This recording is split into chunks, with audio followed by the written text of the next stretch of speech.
Hello, here we are again. We have a class that I hope you'll like it. It's called How the Church Built Western Civilization. And it's taken out of a book. My text that I use is of the same name. And it's a well-known book. It's by a Professor Woods. And but I need to mention that because Professor Woods might hear that go to the class and say he stole all my material. So I'll give him credit from the very beginning. And each time we have one of these, the class actually meets in person on Monday evenings is 6:30 to 7:30. And I'm going to continue doing that because some people like an in-person class. But when I announced it was going to go virtual, then a lot of people dropped out of the class. So there were a lot, and now we're down to about 7. So, but anyway, you can go to either one. But anyway, we had talked last time about the Black Death and how that affected the church and society. That it was a bubonic plague. It was called the pestilence, and it actually devastated Europe to the extent of they had an estimated count of 7 million Christians, and it was down to 3 million by the time they got herd immunity. That's it. It actually covered 3 generations of people, and so it was really devastating and really awful. People didn't live very long once they caught it, so they didn't suffer forever and ever, But still, it was devastating. And it was caused by a flea that had the microbe in its system and bite people and then transmit the microorganism. And so people would swell, they get these little swellings in their armpits and in their groin and so forth, that they call bulbas or bulbas, and so, but it spread because people didn't know why and how it was happening. And one of the things, a serious mistake was the fleas would also, in those days, fleas were in everybody's clothing, and so if somebody died because they were so poor, they give the clothing to the next person, and that person would die of the plague and so forth. It was pretty awful. But what is not mentioned a lot is also transmitted by droplets of the breath and so forth. And I don't know if you've seen that, but in Italy, they had these long masses with the very long noses, and they would pack different things in the nose to filter through. So they would. But the thing is that was for priests. But the thing about the Black Death for priests is 70% of all the priests died of it too, because they're the ones who went to the bedside to give people the sacraments and so forth. So that was pretty hard on the church in that regard as well. But an outcome that was really positive was so many people died that the nobles who owned the land, and of course they would collect rent, and they were very harsh. I mean, if you had a setback, if you had a famine or something, they wanted their rent, no matter whether you could feed your family or not. But after the plague, there were so few people, they had to start bribing people and paying them a great deal more and giving them a lot more benefits in order to keep people on the land. Otherwise, they'd have no crop, which meant they had no rent. So those guys, they were such bad guys. I have to put it that way because I thought of really bad words that I wanted to use.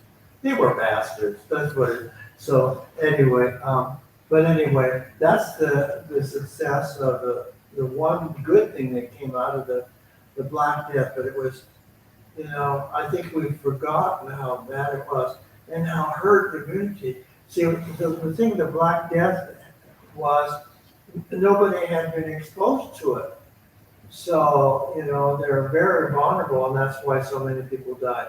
But after 3 generations, enough people have been exposed and enough immunity that it began to die out. It just kind of petered out. So anyway, that's what we talked about last time, just to catch up. And then today, how the church built civilization. Most of the credit goes to the monks. And so I want to talk about the monks. And I talked about that in the history of Christendom. But there were 2 main monks in the era when the Romans were not in charge, they were not around anymore. For example, in the British Isles, the Romans were called back to Rome because of the sack of Rome in 410, and so they were all taken out. But the monks, and because of the Romans, then there was an onslaught of barbarians, Germanic tribes running through there, creating havoc. And gradually, the church began to convert the barbarians until there was a point where everybody was a Christian. And that's what the beginning of Christendom. But there was some time, a couple hundred years, when they were mostly fighting off barbarians. And that was what we would call the Dark Ages. But not the Middle Ages lasted a lot longer, and then it was an age of faith, not Dark Ages. The term Dark Ages comes from the Renaissance, because they thought they were all backward and so forth. And to this day, most people think these ignorant teachings of the Catholic Church in the Middle Ages, and then we got enlightened by the Enlightenment. Well, that's really not true. And it's the women's group pushed that a lot. And as a matter of fact, the status of women decreased significantly in the Renaissance because they reintroduced the classical period, and they reintroduced the classical attitude towards women. It's like for the Romans, for example, the man was absolutely master of his home, and he could dispose of a wife at his will, or even to the extent of killing her and the children, take them out and drown them, And he could do that legally. So it was pretty awful. So, but anyway, the monks, the 2 monks groups of monks were the Irish monks and the Benedictines. I've talked about this before. But the Irish monks, they were very rigorous, for sure. Their style of monastery life was to work all day long, clearing the land, and then come in and do all the psalms in one setting, which is a lot. How many psalms are there? 150. That's a lot, So it's really, but they must have been doing something right, because there are a lot of monks, a lot of Irish monks, and they were very zealous. And their goal was to convert the Germanics, and they did. They converted them to the extent that it was only a couple hundred years, and all of Europe was Christian. So the Irish monks were that zeal for missionary work. It stays with us because you might know that the history of the Catholic Church in the United States was basically an Irish Catholic Church for a long time. The hierarchy was almost always Catholic.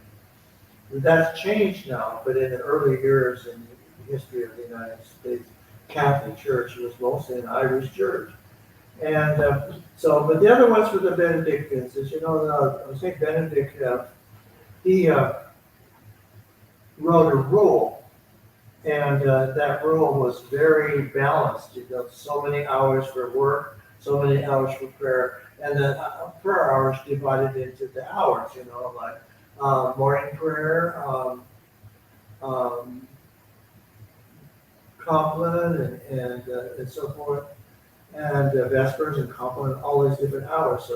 So they went into the chapel to pray intermittently between other things that they were doing. So it was a very balanced life. so that you don't burn out the monks. And they were very effective too, mostly because of their monasteries. They put a monastery in an area, and then they reach out to the population around the monastery and do great things for the people. And as a result, people were converted. They loved their monks, you know. And so we have that remnants of that even now. For example, the California missions, they are based on establishing a mission church and having clergy there, and then reaching out to the Native people. And I have to say, you know, this woke thing about being against Columbus and Sarah, Father Junipero Serra, and all those people is all based on woke notions that anything that was missionary was bad, you know. But the missionaries were very good to the Indians. And so it was in Europe in the early stages of building Christianity and winning converts. They were very good. And so the monks were really innovative. They worked very hard. And one of the things they did for starters is they went into an area. Sometimes they went into an area, and sometimes they were given land, but it was like bad land. It was swamp land. And they would build dikes and drain the swamps and establish irrigation, water delivery systems there, and really improve the land to the extent that it became very productive. And they, for the most part, financed the monastery in the early days through wool. Wool brought a good price in Europe for many, many years. And you know, I like to watch this show called Escape to the Countryside on TV. It's on Dabble. Have you ever heard of Dabble? It's on Dabble, and it's all about people buying houses in England. You get to see the villages, and they oftentimes showing the sheep. So they practice a lot of breeding, you know, scientific breeding, and they bred a whole lot of different types. You see sheep with black faces and not black faces, and very woolly sheep and not so woolly, and all over. And they're very, very distinct to various counties in the English countryside. And some of them are really cute, pretty sheep. So, by the way, breeding different kinds of animals that produced better wool and so forth, and cattle with better milk, and you know, and so forth, and horses, breeding horses, and even dogs were bred. Because in sheep country, you need sheep dogs. In the border collie is an example. They were developed in the Middle Ages, and so we have all of these different animals and birds, different kinds of chickens. I don't know if you've ever. I'm from Wyoming. Have I mentioned that? And I used to go to these different agricultural fairs and everything, and just to go see the variety of chickens. You know, I really love chickens. They talk to me, you know, because they know that I like them, and so I talk to them, and you know, I say, and they talk back. They answer you back, you know. So, and did you know, Cherie doesn't like chickens because she thinks they're dirty, and they are, but chickens will peck each other to death if they get a chance to taste the blood. But did you know the roosters, being, you know, the dominant male in the society, they will protect the hens from being pecked, because that's in their genetic composition to protect any hen that's attacked, even by another hen. They're right in there, you know, and defending it. So there's a lot to be. I know stories of chickens where the mother hen will run out into the open when there's a hawk if in the sky. If there's a hawk up there, they'll run out and sacrifice themselves for the sake of the chick. So there's a lot of good to be said about chickens. I'm a chicken man. You remember I told you my sister got the pony and I got the stupid chicken? That chicken didn't like me, but then, that was, and that's how my sister turned out to be evil. Anyway, as far as crops go, they also not only established wonderful irrigation systems, but water sources to collect water for the crops, not entirely dependent on rain. Um, they kept bees. They developed hives, and honey was big. As you know, a very famous drink is mead. In the old days, um, the drink of choice for alcoholic beverage was mead, which was made out of honey. You know, and so there was breeding that was involved, but there was also teaching the people. There were agricultural colleges. So what the monks could do for England, for example, or for France, they could do not only for themselves, but they shared everything that they possibly could with the people to help them improve their lives as well. So there's a great deal of charity. And I want to mention that the charity was Catholic charity. I mean, in history, for example, the Stoics believed in helping the poor, but they didn't believe in exposing themselves to any caring about anything. So they just said, take it and go. There was not. But Catholic charity is built on caring, and it's based on love, exactly.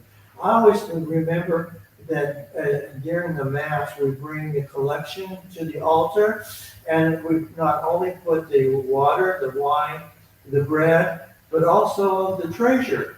We bring what was meant for the poor on the altar, because the Catholic charity is based on the cross. Jesus gave himself for our sake, out of love for us. And Catholic charity is based on love. It's for the sake of other and not for ourselves. And so that, as a matter of fact, the saying in the Middle Ages was, your charity is shaped by the cross of Jesus. And people did a lot of charity work to please God, not to get a recognition for themselves, but to please God. As a matter of fact, that's why they went on the Crusades. Why I'm mentioning the Crusade, going down another alley, but anyway, the Crusades also did a great deal for the church in England, because what happened is the Muslims then were so concerned about the Crusades that they all bunched together down at Jerusalem and backed off from interfering in Europe. So for about 200 years, Europe was freed of Muslim interference, and those were the ages, the High Middle Ages, where they built the great cathedrals and established the great music and the cathedral schools, and all those things happened where in the absence of Islam. So see, just like the plague had benefits, so did the Crusades. But the Crusades were really not what we're told, the propaganda against the church. They really went for the sake of defending Europe. But that propaganda against the church is still circulated in the Middle East. They still say that Christians are devastating to Muslims. But it's the other way around. The Muslims were ready to take over Europe. And so, but anyway, there are a lot of other things about the gifts of the church to society was chivalry. I mentioned that in class once. That was really good for women, because men really treated women badly in marriages very often. They could get away with it, and women were trapped because of poverty and so forth. They had to stay with their husbands because they couldn't earn a living on their own.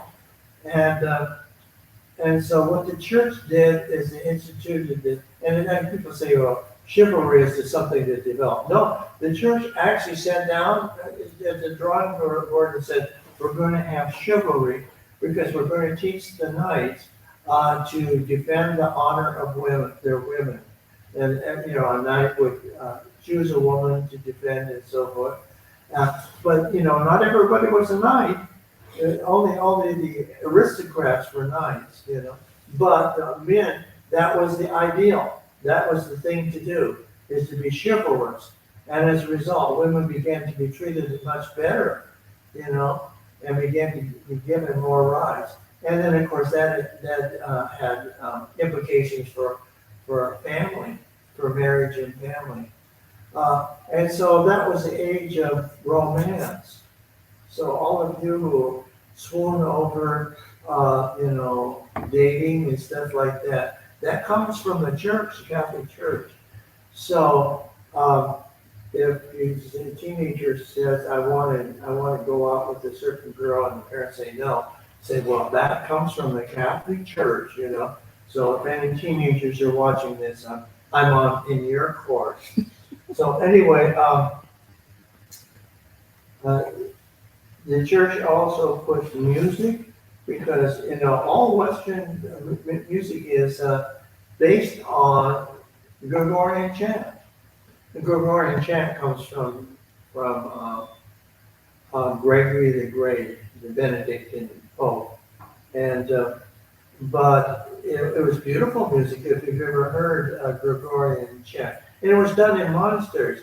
So people, see, the idea was entice people to worship by having beautiful buildings and beautiful music and beautiful art, and that, in a beautiful stained glass. And a lot of people couldn't read, but they could read the stained glass and see the story of the church and the saints and so forth. It was all in stained glass, especially in the large cathedrals that had magnificent stained glass. But music was really, and then we have minstrel music and stuff like that developed out of that. But the music of society was actually Gregorian chant. And they did a lot of other things. They had old age centers, hospitals. Not every monastery was a hospital, but the monks did establish hospitals. But if you went to a monastery, you could also get medical treatment based on the medical care that was available at the time, based on a lot of herbs and medicinal plants and so forth. And very often their gardens, the monks' gardens, were not so much flower gardens, although they had that too, but medicinal gardens. They were things that they used in their infirmaries to treat people. So the basic thing is that the monks were very good and practiced enormous charity to the people, and the people loved the monks in turn. And that's what Christianity, until the Reformation would battle Henry VIII to dissolve the monasteries. You see, the monasteries did all those things in England, and then when Henry VIII destroyed them, he destroyed the social support system that was provided for that, and he didn't replace that with anything from the government. So people were in dire straits because they used to feed the poor and take care of, everything that was needed in a society. The kings loved the monasteries because they provided for the people what the kings didn't have to, And then especially when the Cistercians, as I've told the story before, but when the Normans won over England, you remember William, he was called William the Bastard. I like saying that. William the Bastard. He actually conquered England so that people would call him William the Conqueror instead of William the Bastard. And so, no, that's not true. But he was called William the. Well, the Normans then, they liked the Cistercians. Cistercians are Benedictines that have been reformed. You can tell a Cistercian because they wear a white habit with a black scapula, and I think it's really a much cooler habit. Did you know that the nuns were allowed to date as long as nobody got into the habit? Did I say that? So anyway, here we go. I haven't done this for a while, so I haven't learned any filters of self-restraint. Not to get in trouble for this. As you might like this, it'll be advertised in something like Archbishop Broly will be watching it, and I'll get a letter from him saying, "You're done, Moss." And I'll write back and say, "Well, too bad, but I'm already retired, so you're too late." So anyway, I'm running out of time now, so I have a lot more I wanted to say. But speaking of charity, one last thing because I think it's cool. You remember the centurion? The centurion was brought up a lot. It still is. Remember, I'm not able to be under your roof, be welcome in the mass, we say. That's the centurion saying that. I'm not worthy to be for you to be under my roof and so forth. But that was a very popular Bible reading in the Middle Ages because it turns out that the centurion means an officer with 100 men, in Latin. Often they didn't have that many. But this particular centurion was in Capernaum, which was the headquarters of Jesus and the home of Peter, and so the church then both the Jews and the Christians owned a lot of property. The centurion owned a lot of property as well, and so it wasn't like this guy was way off from everywhere. He was hometown boy that Jesus went, to heal the servant of the centurion, and that story then is an example because the centurion had been very generous in charity to the people, the Christians in the community. We always think of the Romans as against Christians, but there are a lot of examples in England and other places where centurions did a lot of charity for Christians. And many of them were, as time went on, many of them, if not most of them, were Christians in the English countryside and so forth, up along the wall and so forth. So I'm not feeling really good that I presented this very well today, but anyway, it's a start, and we'll get back with you again. So y'all come back, you hear?